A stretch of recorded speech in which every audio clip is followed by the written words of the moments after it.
Tuh. Assalamualaikum warahmatullahi wabarakatuh. Ya, bertemu kembali dengan kita di sini dalam acara Cerem. Apa itu Cerem? Cerita serem. Oke. Kali ini saya bersama dengan penghuni neraka ya. Dimana dia ini adalah seorang yang punya pengalaman mistis.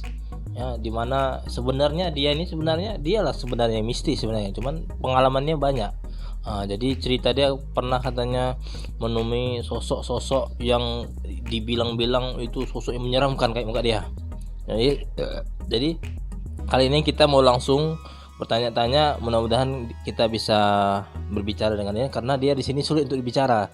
Soal bahasa manusia dia nggak mengerti karena dia harus pakai bahasa jin ifrit ya, itu dia mengerti banget. Cuman karena saya udah punya ilmu tinggi, bisa berbicara dengan makhluk seperti dia ini ya, kali ini mudah-mudahan kita coba untuk berbicara dengan dia. Semoga apa yang kita bicarakan nantinya bisa nyambung ya.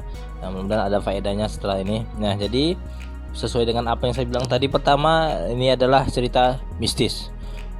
Pasti udah anda udah semua udah tahu. Solo bentar belum mulai lagi ya. Ngantuk dah. Sabar ya, ini payah nih, bentar lagi nanti ngamuk dia, nanti semua dimakan dia ini ya. Langsung aja ya, tanpa basa-basi karena muka dia udah basi, kita langsung saja mulai dengan pertanyaan inti ya.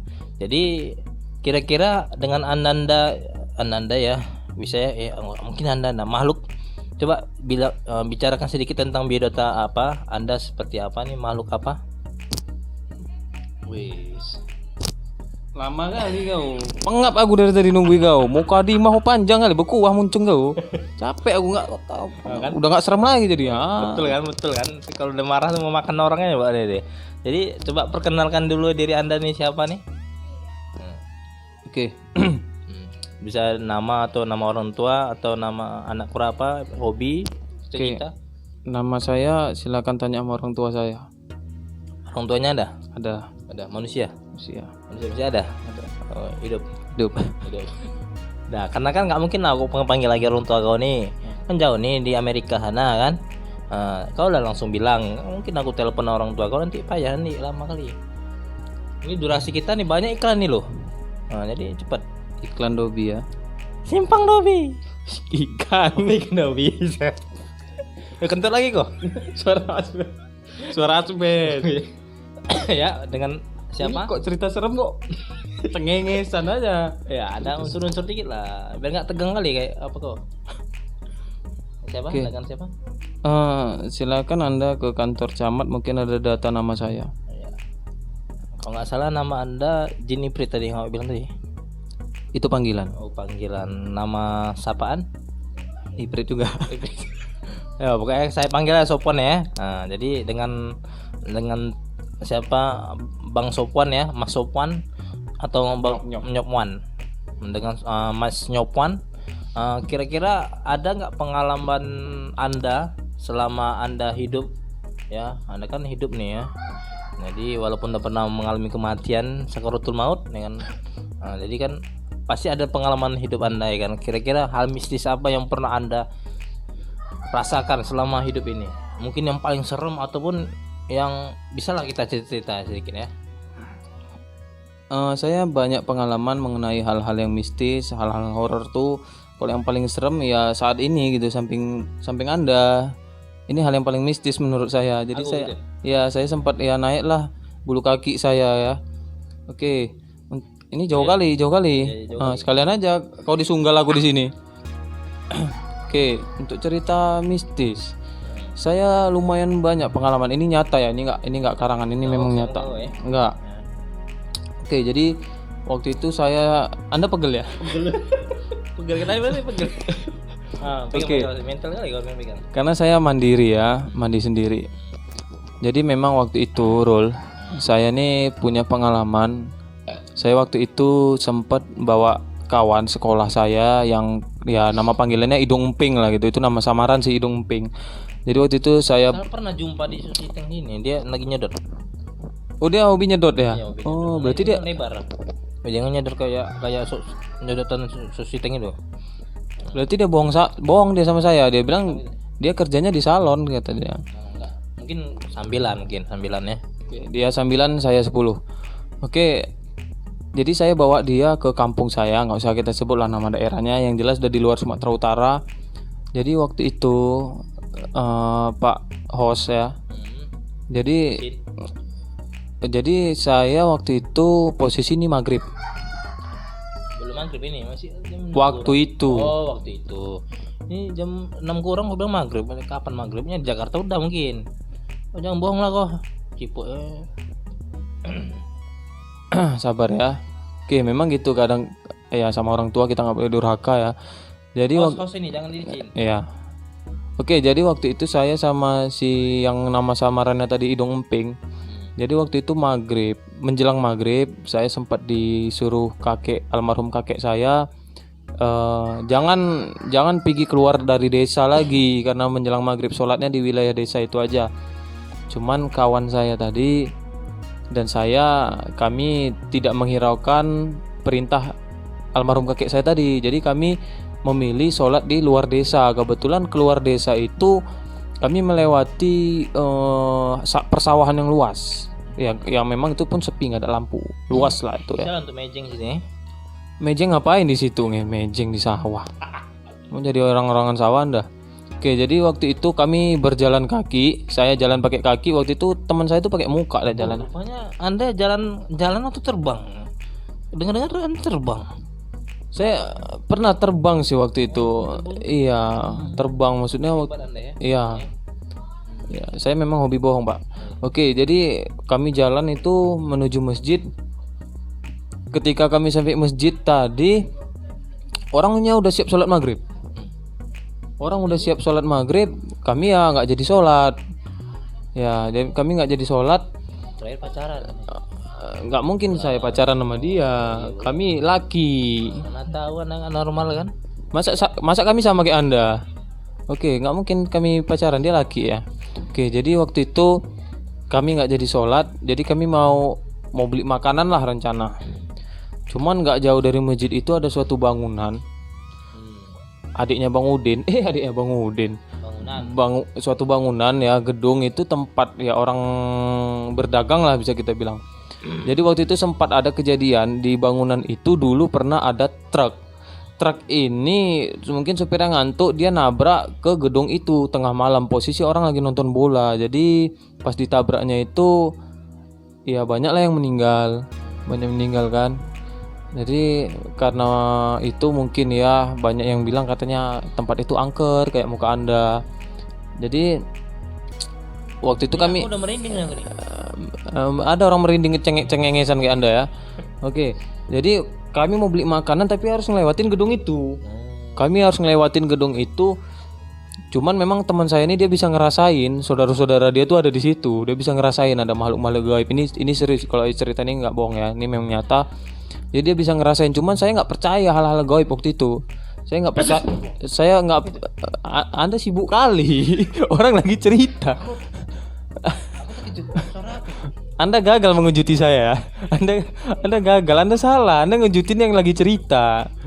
Oke. Jadi kami waktu itu berjalan, semakin dekat kami dengan suatu bangunan tadi, kawan saya tadi merasakan, aduh kok makin panas badan ini. Mungkin ada yang bakar pantat dia? Nggak ada. Karena saya lupa bawa mancis, jadi saya nggak bakar pantat dia, nggak. Sebenarnya yang buat panas itu Anda ya kan? Nggak juga. Jadi dia tuh kalau ada makhluk halus, apalagi banyak, dia tuh bisa ngerasa panas, berarti ada tuh. Cuman karena saya nggak percaya, saya bual kau nggak boleh bohong. Saya bilang gitu, kau nggak boleh bohong. Kau udah gara-gara kau bohong nanti mulut kau ngembang, hidung kau ngembang kan, nggak enak nengoknya. Jadi kami pun tetap melanjutkan perjalanan, tapi semakin kami lanjutkan langkah kaki kami tadi semakin panas kata dia. Semakin panas nih, aku nggak bisa nih, sok balik yuk kata dia. Ya jadi saya pun balik karena saya juga nggak berani sebetulnya jalan kaki sendirian karena dia udah balik. Jadi saya ikut balik.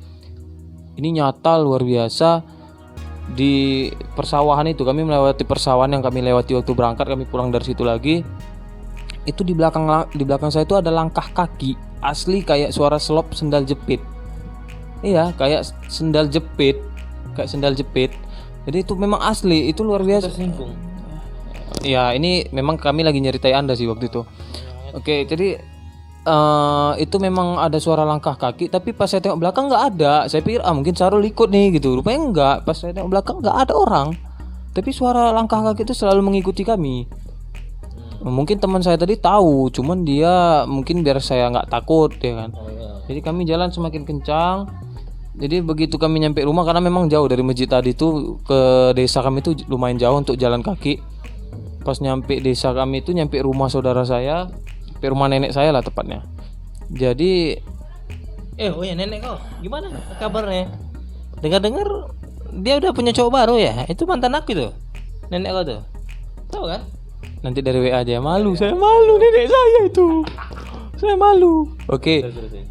Jadi begitu nyampe rumah rumah saudara saya tadi, tiba-tiba HP saya dan HP kawan saya ini bunyi. Saya pikir Ini alarm. goyang nih ya. Ini saya goyangin. Oh, goyang. Kira ada yang goyang. Anda nggak nampak tangan saya? Karena gelap hitam. Oke, iya. Jadi pas saya nyampe rumah itu HP kami dua bunyi. Jadi waktu kami baru nyampe ke suatu daerah situ, nyampe rumah saudara saya tadi, kami itu kartu kami itu nggak ada sinyal. Jadi kami beli kartu lagi, dan waktu kami beli kartu itu kartunya kami buang. Jadi saya nggak tahu nomor saya, kawan saya nggak tahu nomor dia. Jadi satu orang pun nggak ada yang tahu nomor itu. Jadi tiba-tiba masuk SMS. Serius kau nih? Serius. Kali ini serius. Masuk. Muka kau bohong nggak ya? Muka saya memang kayak gini. Ini masuk pesan, Rul. Masuk pesan. Jadi tulisannya gini. Hai Mas, saya ada di sekitaran sini. Kalau Anda nggak percaya, silakan kalian angkat bantal. Kalau di bawah bantal itu ada sarung, berarti ada saya. Di situ saya udah mulai saya bilang sama kawan saya, kok jangan bercanda. Kok jangan bercanda kayak gini, nggak betul nih, kok jangan bercanda kayak gini. Kata dia, nggak ada, aku SMS kau nggak ada. Zaman itu masih zaman SMS, itu 2013. Iya, ada nenek kau. Kamu menyekek aku langsung aja. Ini lagi mistis nih. Kok cerita serem masih cengengesan. Kendor. Nggak pakai. Oke. Oke, jadi Apa dong pentilnya? saya laki bos. Oke, lanjut ya. Ini nggak serem ini, padahal ceritanya nyata ini loh. Ya. Jadi saya bilang sama kawan saya, kok jangan bercanda. Enggak lah bercanda. Jangan kan aku SMS kau. Aku sendiri nggak tahu nomor aku. Kan kok juga gitu. Kita kan baru beli kartu, tempatnya langsung kita buang. Kata dia gitu. Iya juga, pikir saya tadi, siapa yang SMS ini gitu loh. Enggak jadi ngangkat itu. Terakhir tuh saya suruh lah kawan saya, coba kau angkat bantal itu. Mana tahu betul ada sarung, berarti betul ada makhluk tadi. Jadi pas kawan saya ngangkat bantal itu ketakutan, kayak macam lagi ngusir kecoa gitu. Jadi pas diangkat dia, wah.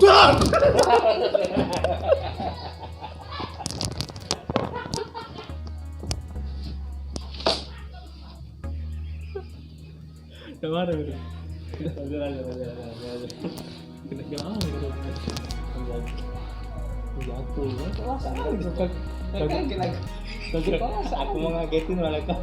Aku kan.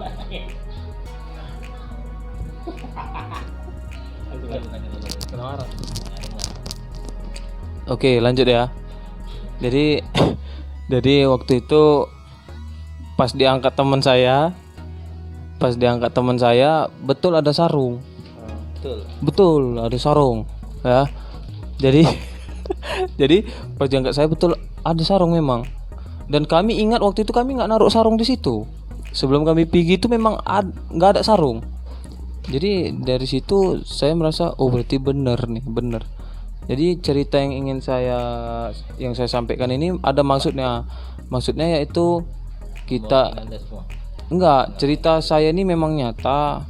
Maksud dari cerita ini, ketika udah mau maghrib tuh jangan lagi main-main. Ketika udah waktunya sholat ya sholat, jangan kita nggak sholat gitu loh. Dan kita juga jangan mengganggu dia gitu loh. Walaupun dia nggak nampak, dia juga malu Allah. Dia juga berhak hidup, dia dikasih Allah hidup di sini, kita jangan ganggu dia nggak ganggu kita, udah aman gitu. Jadi ini bukan berarti kami mau menakut-nakuti, enggak. Ini memang cerita nyata dan banyak lagi hal-hal kisah-kisah mistis yang saya pernah alami dan kawan-kawan.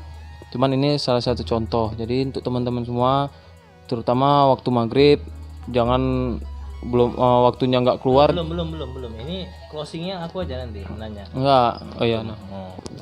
Oke, jadi itulah cerita mistis kita yang pernah dialami oleh narasumber kita kali ini. Ya, sampai-sampai saya pun terkejut dan ada suara-suara yang suara amarah-amarah yang dari mana lah ya kan, petir ya kan. Nah, sampai ini pun nggak tahu nih kok bisa jatuh nih kan. Semakin ini mistisnya inilah. Jadi kira-kira itulah dia gambarannya tentang kita kali ini ya.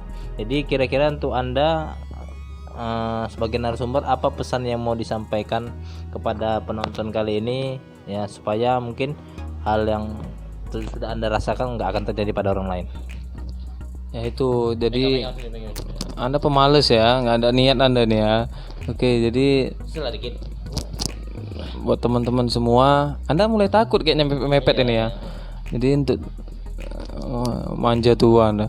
Jadi untuk teman-teman semua, itulah yang saya sampaikan tadi ini, jadi disuruh ulang lagi nih. Ya, ketika sholat udah waktunya sholat khususnya maghrib. Karena saya pernah dengar ceramah dari salah satu kiai waktu itu di YouTube, saya tengok katanya makhluk-makhluk gaib ini keluarnya pas maghrib, pulangnya pas subuh. Jadi jangan kita maghrib aku nengok kau aja keluar, berarti itu setan nih. Dia ada rencana untuk dikejuti lagi kayaknya ya. Oke. Jangan Ya. Tolong jangan. Oke. Ada lagi Petir. Oke, jadi waktunya sholat ya sholat. Oke, memang makhluk itu memang ada, tapi kita harus lebih takut sama Allah. Kita jangan takut sama dia juga makhluk ciptaan Allah gitu. Kita harus lebih takut. Kadang itulah katanya malam Jumat malam yang angker, sedangkan malam Jumat ini suatu malam yang penuh berkah untuk kita ibadah kan. Insyaallah. Cuman kata orang-orang malam Jumat tuh angker, gara-gara takut itu jadinya nggak baca yasin, nggak berani keluar rumah, nggak berani tahajud. Nah ini yang kita khawatirkan, ini bisa merusak keyakinan kita. Jadi jangan takut sama gitu-gituan. Intinya kita nggak mengganggu dia, udah insya Allah aman. Dan kita harus semakin dekat, semakin tingkatkan ibadah, semakin dekat dengan Allah, insya Allah kita selalu dilindungi. Itulah dari kisah saya. Jadi untuk kedepannya nanti adalah mungkin cerita-cerita mistis yang lain yang bisa kita ceritakan, yang bisa menjadi manfaat juga. Oke ya, jadi sampai di sini aja, berhubung waktu kita sudah habis.